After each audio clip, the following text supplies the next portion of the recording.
An all-new dungeon Insomnia City Ruins, expanded map.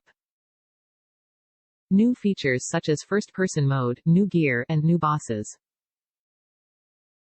All-season pass content, episode Gladiolus, episode Prompto, multiplayer expansion, Comrades, and episode Ignis, and over a dozen pieces of DLC, including weapons, Regalia car skins, and item sets. Armiger Unleashed. After you collect all 13 royal arms, a more action-oriented mode of the Armiger is unlocked. Royal Vessel, the boat from FFXV, is now a controllable vehicle. The same body of water, between Cape Caem and Altissia, can now be freely explored. Top reviews from the United States. It's not a perfect game, but it was a near-perfect experience. I hadn't played a Final Fantasy game in a very long time. I frankly burned out on the series a long time ago.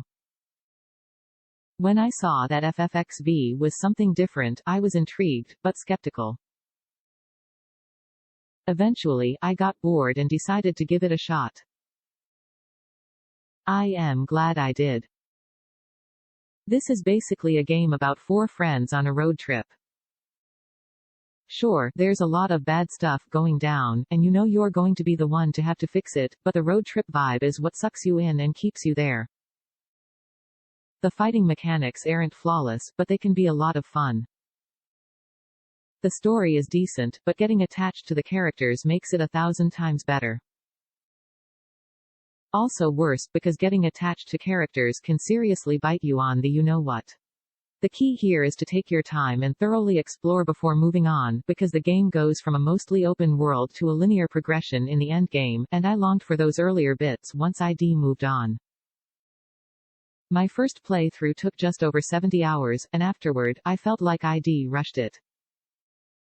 Riding chocobos is ridiculously fun.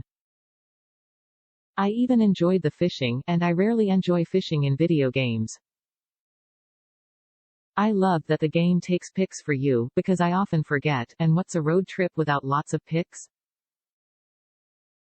Ultimately, the game has its flaws, but I am giving it 5 stars for the experience. This game utterly consumed my vacation week. It left a lasting impression, the feels, and when I was finished, I wanted more. It's one of the few games that I've played through from beginning to end without taking a break to do something else in years. I just couldn't stop until I saw how it all turned out. This is the kind of game that turned me into a gamer in the first place.